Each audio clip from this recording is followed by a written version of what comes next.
Transferring wealth successfully starts with asking yourself questions that will give your family a better life now and for generations to come. In this podcast, financial professionals John and Michael from Copper Beech Financial Group guide you through eye-opening questions to help you discover the truth about your wealth.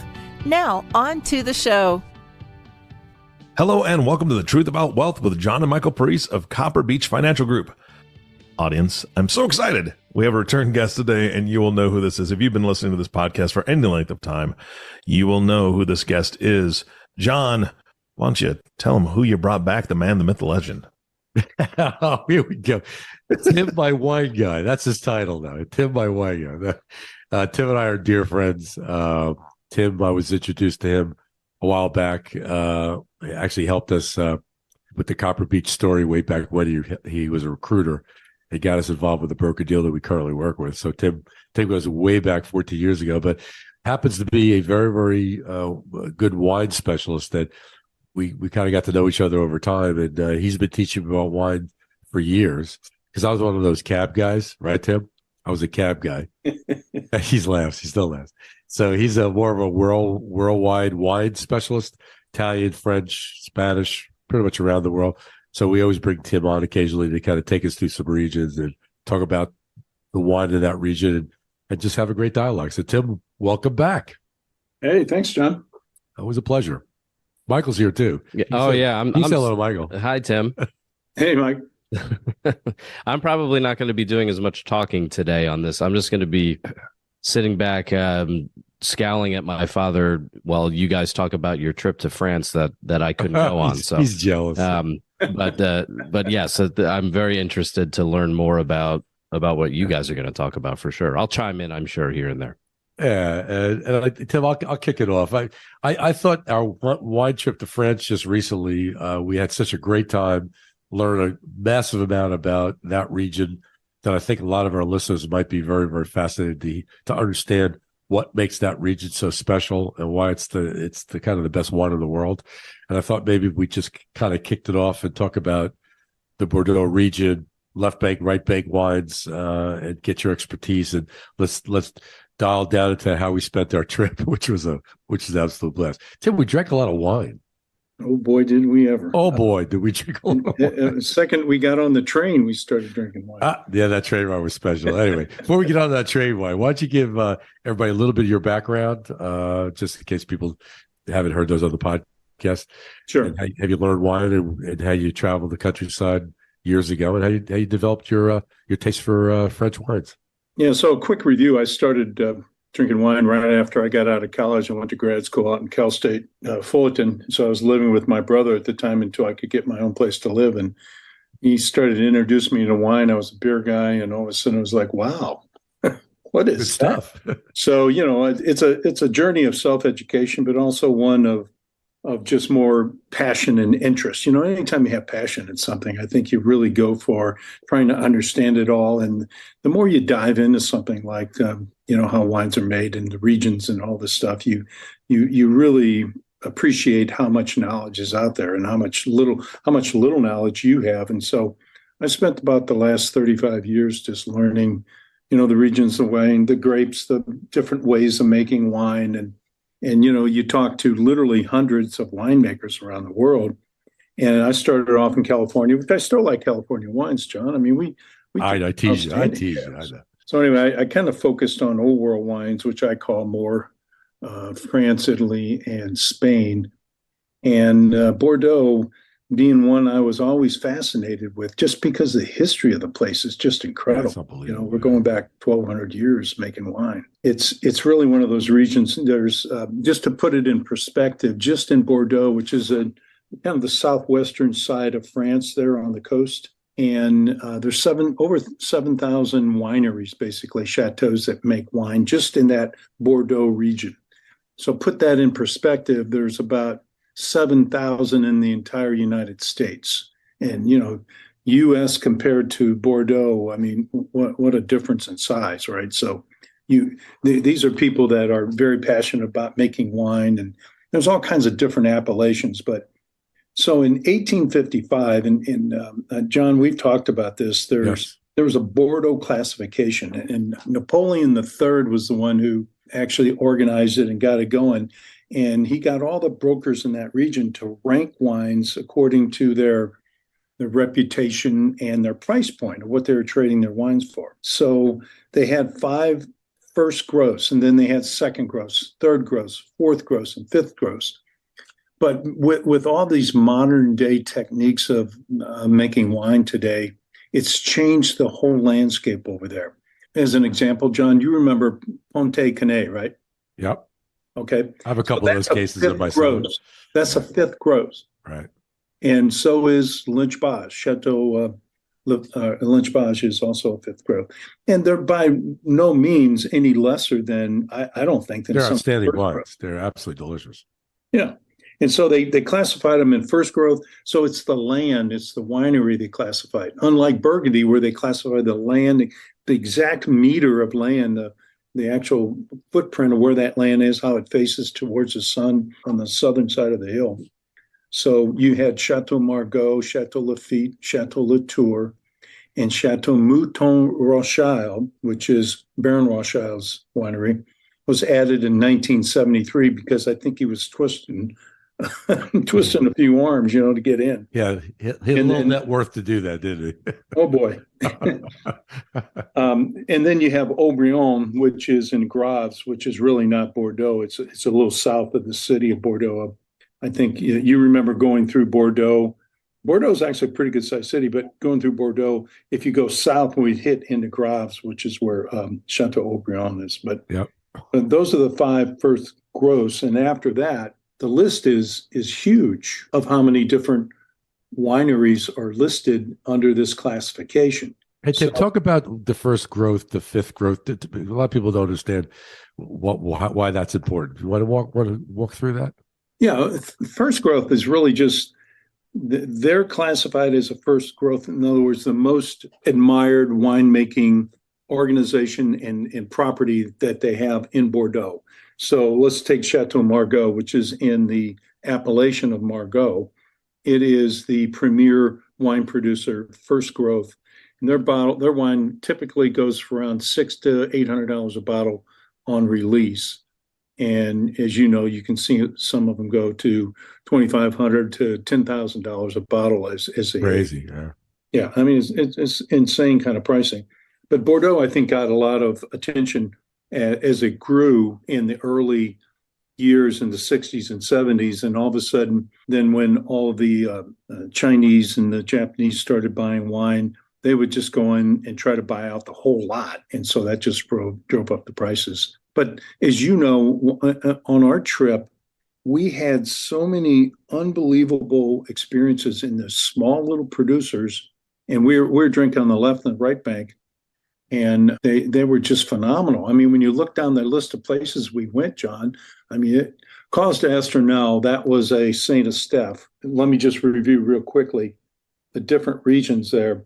Is you have on the left bank, it's Saint Estèphe, which is where Cause d'Asternel was. And then you have Pauillac, then you have Saint Julien, and then Margaux. Those are the 4 major regions on the left bank in Bordeaux. On the right bank, as you know, it's Pomerol and Saint-Emilion were the 2 regions we were in. Yes. There's a couple more lesser ones there, but those are the 2 primary ones. And what separates left bank and right bank is the grapes that are the primary grape in each of their wines. So on the left side, Cabernet Sauvignon is the influencer. It's the most widely used. On the right bank, it's Merlot, as you know. Right. And the most widely grown grape in all of Bordeaux, left and right bank, is actually Merlot. A lot of people don't know that. But so you have 5 grapes: Cabernet Sauvignon, the Merlot, Cab Franc, Petit Verdot, and Malbec. Those are the 5 main ones. There's a couple more in there that they can use, but those are the 5 ones that most of the wineries make over there. But our experience was really going to a lot of wineries on the right side, and you can kind of talk about that because I saw your eyes light up a couple times when we were going to some of those places. It was awesome. I mean, the whole Saint-Emilion region, and yet Tim's point's well taken. If you look at how they blend their grapes to make their wines, on the Saint-Emilion side of the fence, it's more Merlot less Cab Franc. So I think it was 65%, Tim, if I'm not mistaken, to 35%, maybe 1% Melback, I think, or Petit Syrah. I can't remember the exact mix.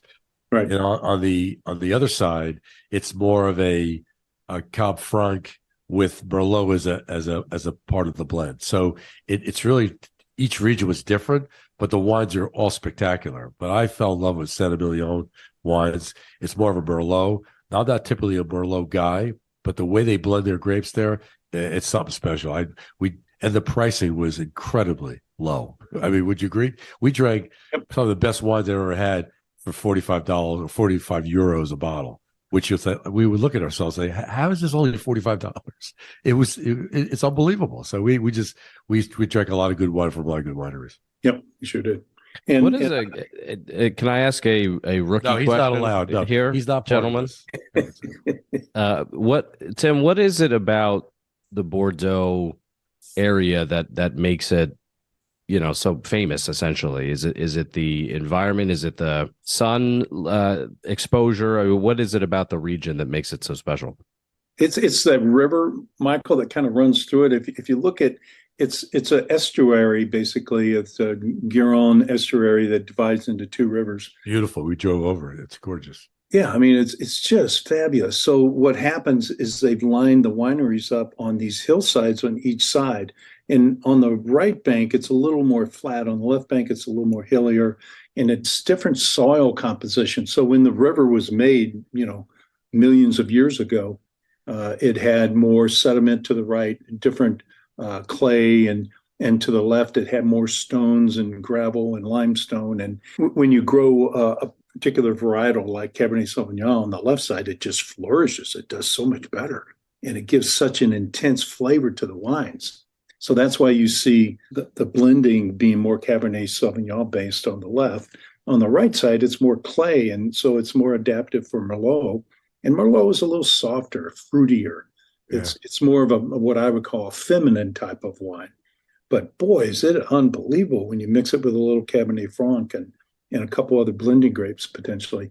It's a unique kind of situation that sits there, close to the ocean. In the weather climate it's cool nights a lot of times because they get the influence from the ocean, and it's warmer days, and then the stones hold the heat in, so it kind of cooks it cooks the base of the vines, keeps the heat in them longer at night, and then they cool off in the morning. And so it's like a perfect wine growing region, really. I would assume that's how, because I know Napa in California is, I think the main wine that most people would associate there is Cabernet Sauvignon. I'm assuming they did that because of the Bordeaux region, correct? Or a similar type of terrain? That's correct. I mean, Cabernet Sauvignon is probably the most widely grown grape anywhere in the world, and it's adapted very well to California. The other interesting thing, Mike, is in Bordeaux, you cannot drip farm. You can drip farm for the first, I think, 4 years. John, is that 4 years? That's what he said, yeah. And so what that means is when you put in new vines, you can water them for 4 years, and after that, it's all up to God. In California, no. They drop water on it whenever they please. They just turn on the faucet. So they have more of a controlled environment where Europe is really, their belief is you got to let nature do its whatever it does. You got to let the rain fall when it falls, and you got to adapt to making wine that way. And in California, it's a dry climate, as we all know, most of the year. And so they supplement it by watering the vines whenever they feel it needs it. But I feel like grapevines do better when they're stressed. And this is what Bruno Boré told me one time. I'm over there on the left bank at his winery. His family owns Petrus, as you know, one of the most expensive wines in the world. Absolutely. And also he owns Du Cru Beau Caillou, which is a left bank wine. And he was telling me, I won't use the exact language. He might not be rated on here, Eric. But he said, we just try not to screw up what God gave us. He says, when we have this very blessed, it's called blessed stone, is what he calls it. We have the blessed stones, and all we try to do is complement as much as we can what nature gave us. So they've learned to adapt to the climate and the rain and everything else, and how to make great wines in any weather condition. Where California wines they're lucky that they can do this. There's no impediment to them, watering or cultivating their grapes in that way. Yeah, we talked about this in the past. I think when we talked about the Piedmont region, the Nebbiolo grape, it's the only place that Barolo wine can be grown is in that area. If you take that Nebbiolo grape and plant it anywhere else on the planet, it doesn't grow as well. So certain regions can only handle certain grapes. But Cab seems to be developed pretty much anywhere. Chile has some great Cab regions, obviously United States, Bordeaux. It's kind of a grape that's real strong, and it's you can grow that pretty much anywhere. Am I correct? Absolutely. Yeah. Tim, look at him. Huh? He's getting it finally. Him and Mario. I tell you, your Uncle Mario, he's hooked. He was a Pinot Gris guy. Don't get me started on that. That's not good for this podcast. That's another conversation for another day. But let's talk about the rating of the wines. We talked about that there's a certain level of wine these ratings these vineyards have, that they're dropping out of that rating now. It's fascinating that how people are rebelling against some of those rating folks. Is that I want to discuss that, but I think that was fascinating. Yeah, you mean Parker and the Wine Spectator, those kind of people. Yeah. Anthony Gallio out of Italy. Yeah, Parker's an interesting story. He started in college and was really just intrigued by Bordeaux, and so as he went there as a young man, he became more and more interested in that wine region, and so he just started a business basically saying, wow, I really like this wine, here's why. And how they describe it, it's like you're drinking something of a nobility brought down from God. And so they rate these wines, and all of a sudden this whole industry caught on. And personally, I don't appreciate them, because I think you got to have your journey and figure out what wines you like. I mean, Michael, you like, let's face it, you like Brunellos, and I like Barolos. I like Nebbiolo grape, and you like more of the Sangiovese Grosso. And so we have different opinions. It doesn't mean that I might rate a wine different than you might. And so I think there's a lot of subjective kind of rankings out there. But as we get into there's more and more of these people out there that are giving ratings today. I think there's something like 50 different organizations now, but Parker being one of the primary, and Wine Spectator being. Who's telling us what wine specialist did we talk to at that vineyard that knew Parker and how right he was, how good he was? Yeah, now he's retired. Who was that? I don't remember who he was. I can't remember who that was. I remember I think it was in Saint Emilion when we were in that town. Yeah, they were sharing that Parker, all he's retired for rating now. But they had a conversation with him one afternoon. He picked the wine out. Who said some wine was going to be fabulous 4 years from now. And it turned out to be won all kinds of awards. I mean, the guy really knew his wines, but since he's retired. But you really learn about that rating services. You have to be careful. And to your point, Tim, you can't just go by the ratings. You have to go by what you like. Because I've had 3-star rated wines that are exceptional because they fit my palate. I enjoy them. So it's really, don't be so prejudiced about certain wines because the ratings might not be 5-star, they're 3-star. But I think they're all, you have to just like what you like. Yeah, and then the other part of this, we've talked about this before, John and Mike, is that putting some wines down, aging them a little bit. When you go out to buy a bottle of wine today, let's say you're buying maybe a 2019, a 2020 Bordeaux, a 2018 Bordeaux. That wine needs a number of years of sitting at around anything below 60 degrees is what I recommend, and try it in about another 3, 4, 5 years. So this is part of the definition of a wine collector, is that you're buying wines to drink later, wines that you like now, or wines that maybe you trust whoever rated it, and that's okay. And then you're putting it in some kind of a closed environment where the temperature is controlled, it doesn't fluctuate, and there's no light. And if you do all that and wait at least 5 years and then open the wine, give it about an hour to breathe and open up and drink it, I think you'll find you have a new hobby in life that that could cause you a lot of monetary investment. And by the way, we got a nod from a bunch of producers there that the 2022 Bordeaux grapes or in that region are going to be stellar. bottles. I mean, is that am I reading that right, Tim? What he said, share with us. Yep. So, but again, to Tim's point, if you buy a 2022 bottle of wine, it's going to be what, 4 or 5 years from now, where it's going to be released. Yeah, it's usually about 4 years. Yeah. And then you have to hold it for 10 to hit its peak. So to wine collectors, that's important. They collect wines for value. But if you want to drink it, you have to, like 3 or 4 years out, you could probably start drinking that wine after it's released. It's going to be fabulous. You can hold it, make it even better. Each year it gets better, then it peaks. So it's Well, about 10 years. as you know, John, I just bought a case of 2016 Aubryon, which had 400-point ratings. Ouch. Yeah. I can only say ouch when he paid for that. You won't be able to drink that. Literally, Yeah. I don't think you'll be able to drink that. Let's see, what is it, 2023 right now? I'd say you could start drinking it around 2030. Yeah, I would say that's 28 about right. maybe. Yeah. Yep. How long does does Bordeaux typically last longer from that standpoint, Tim, than some other wines? Like it can be, can it be kept for decades and still taste good, or does it turn to vinegar? Oh no, it can go 30 years, Michael. Easy. Yeah. It can go. It's the storage, is how you store it. Right. To this point, if it's a dark, it's under 60-degree temperature, it'll last longer, no doubt. Let's talk about the white wines, John. Oh yeah, What did you like? I like them all. they're all good. He liked the more that he had of the wine. I'm sure that's usually how it works, right? Is they start tasting better the more you have. I think that's how it worked, wasn't it, Tim? Oh, yeah. Yeah, it's just okay. No, Yeah, the I white mean, wine. Go ahead. so the grapes in the white wine there are Semillon and Sauvignon Blanc, and so it's a blended of those two primary grapes. Now there's some other ones, but that's a white Bordeaux typically.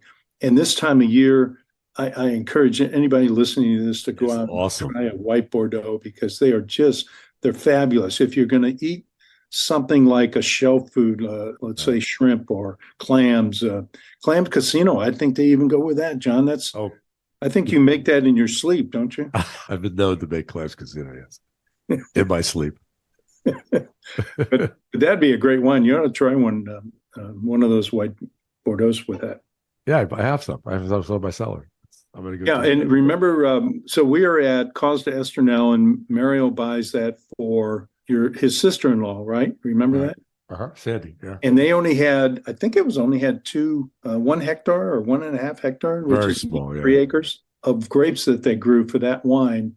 And I remember him buying it, and he didn't ask the price. And when he told him how much it was, Mario, he kind of had a look on his face like, how much?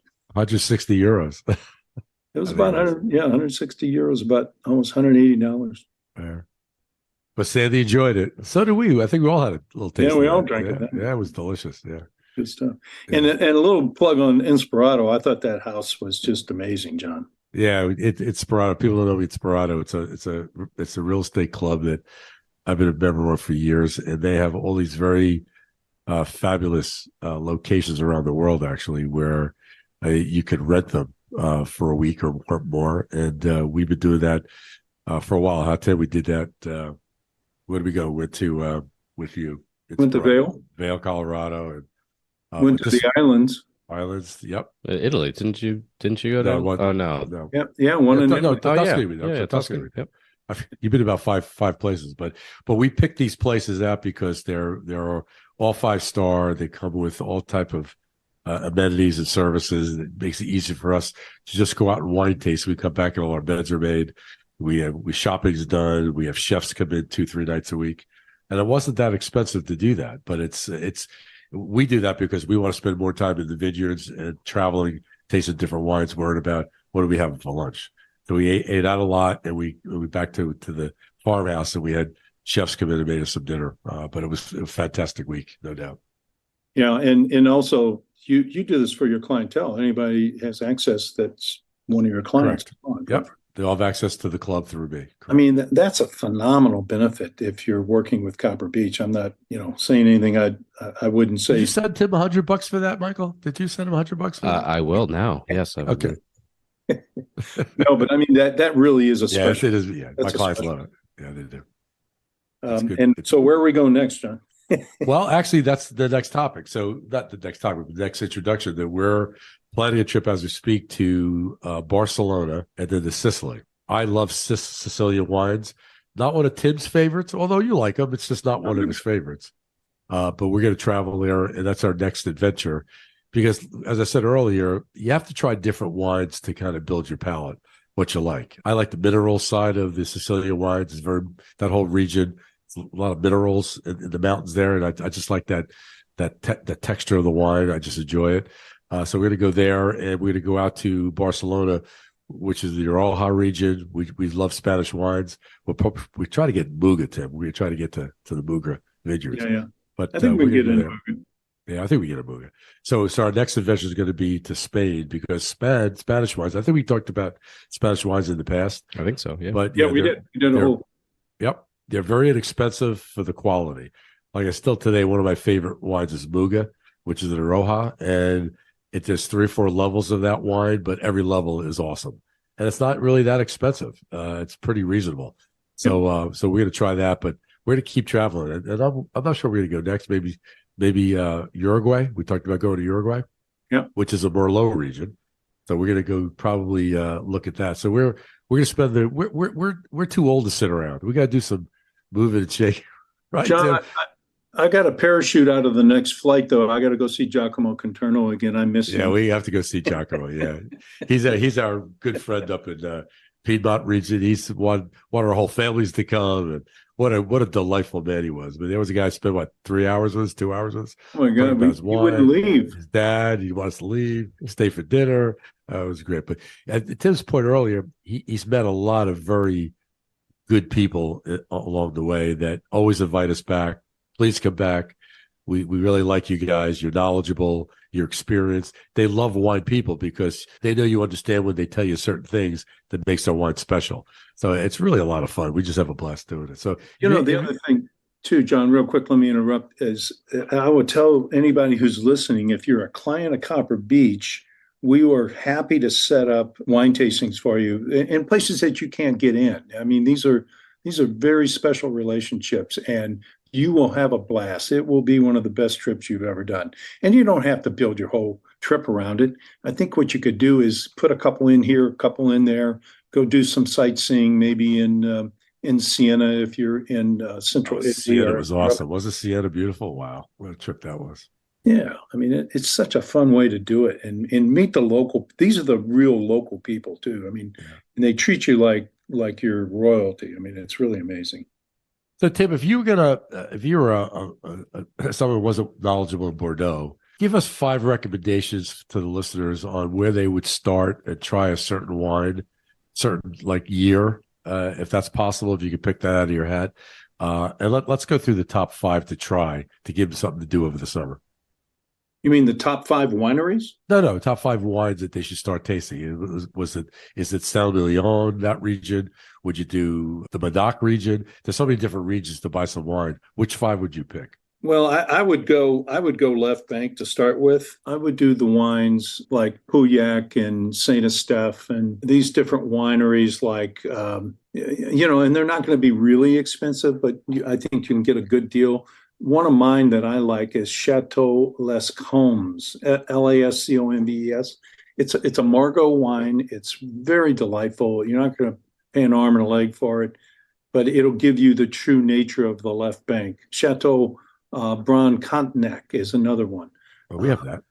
Yeah, we've had that a couple times actually. Yes. Yep. Chateau Lagrange is another one. Lagrange, however you want to say it. There's Chateau Latour. Obviously, in those first grows, they're too pricey, but that's where I would start. And then on the right bank where we were, John, there's so many Saint-Emilions and Pomerols out there. Pomerol's going to be a little bit lighter. It's going to look a little bit more like a Burgundy, like a Pinot Noir, but very fragrant. I love Pomerol. We had a bunch of great bottles of that. So it's like, what did we go to that last one? Remember the man, the owner was at Chateau Destuet, yeah. Yep. He was fascinating guy. Oh my gosh. He was unbelievable. Yep. What a fun time we had with him. And he was showing us around and I remember I took a picture of his cellar and it had the red lights. Remember the red lights on the barrels? I do. Yep. I'm going to blow that up into a picture. It turned out great. I mean, it's such a cool place. But anyway, he was a good teacher. He was a great teacher. He spent a couple hours with us. And we had the ladies with us who were not as deep in wine as we are, but they were fascinated by his stories and his history and how he just runs this vineyard himself, and he just does a great job. But I would tell you to go to Saint Emilion, and anything around that $50 price point. Try it, see if you like it. And if you like it, buy some and put it away, buy a little wine fridge or something. Or if you're enthusiastic about it, you can build a wine cellar like John and Michael did. And it's already full. Yeah. Yes. I got boxes stacked up, and I got 6 more cases coming from our wine trip to France. Remember, how many cases did we buy? Oh boy, I bought 4, I think. I bought 6. Yeah. Because I like I just like the ones I drank a lot. Talk about the white wine too. Let's talk about a recommendation on your side for white wine. The white Burgundies, they're really inexpensive. I think you can get them from any producer, but I'd get them from the left bank myself. Yeah. I think they're more reasonably priced, and they're going to be more Semillon based and a little bit of Sauvignon Blanc, just depending on the wines.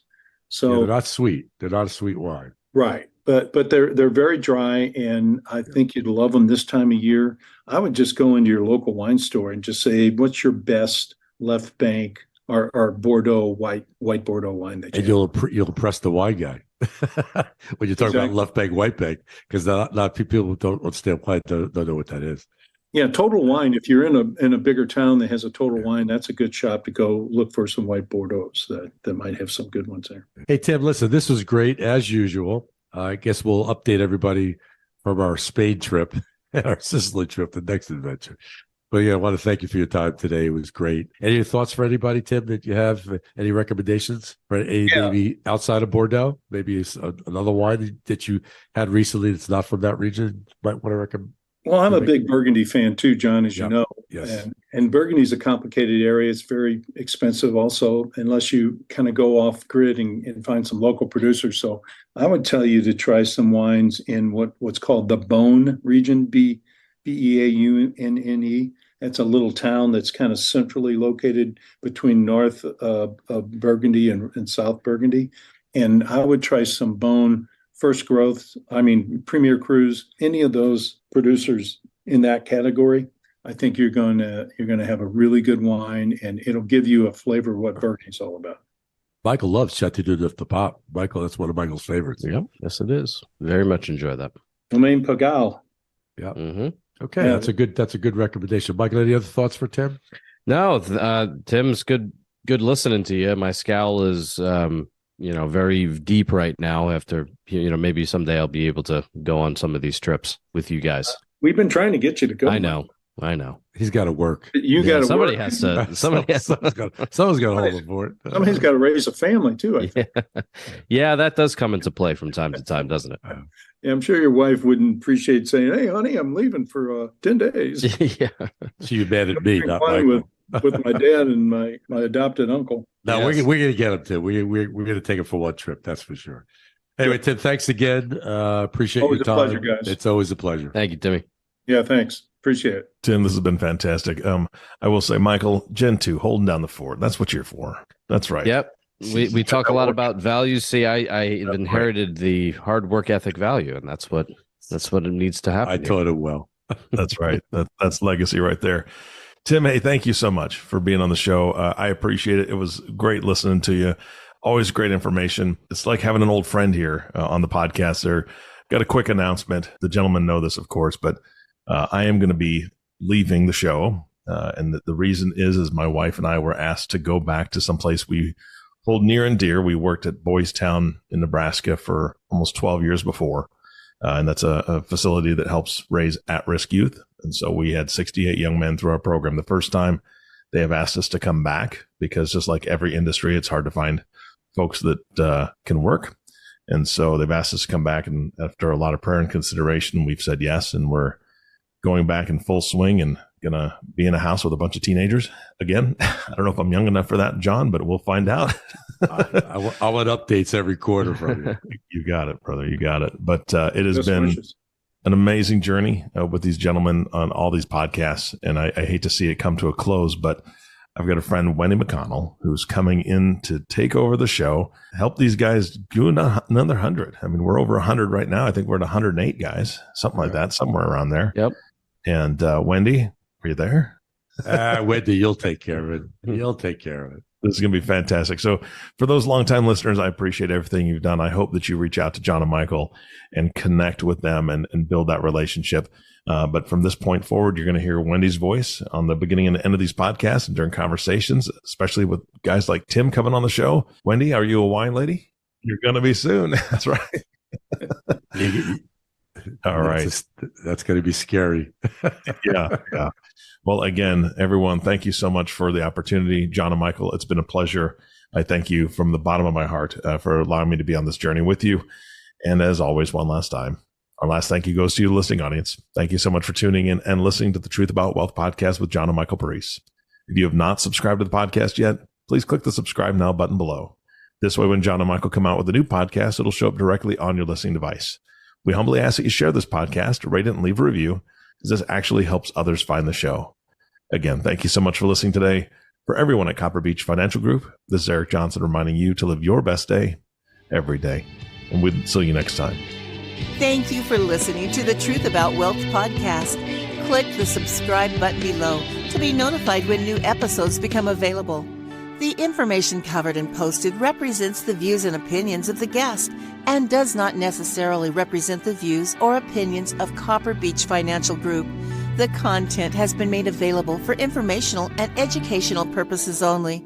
The content is not intended to be a substitute for professional investing advice. Always seek the advice of your financial advisor or other qualified financial service provider with any questions you may have regarding your investment planning. This material is for informational purposes only. Neither APFS nor its representatives provide tax, legal, or accounting advice. Please consult your own tax, legal, or accounting professional before making any decisions. Copper Beech is not affiliated with American Portfolios Financial Services, Inc. and American Portfolios Advisors, Inc. Securities offered through American Portfolio Financial Services, Inc., a member of FINRA SIPC, investment advisory and financial planning services offered through American Portfolio Advisors, Inc., an SCC registered investment advisor. These opinions are subject to change at any time without notice. Any comments or postings are provided for informational purposes only and do not constitute an offer or a recommendation to buy or sell securities or other financial instruments. Readers should conduct their own review and exercise judgment prior to investing. Investments are not guaranteed, involve risk, and may result in a loss of principal. Past performance does not guarantee future results. Investments are not suitable for all types of investors. Copper Beech is an unaffiliated entity of American Portfolios Financial Services, Inc. and American Portfolios Advisors, Inc. Any opinion expressed in this forum is not the opinions of American Portfolio Financial Services, Inc. and American Portfolio Advisors, Inc., and have not been reviewed by the firm for completeness or accuracy. American Portfolios and Copper Beech Financial Group are not affiliated with any other named business entities mentioned.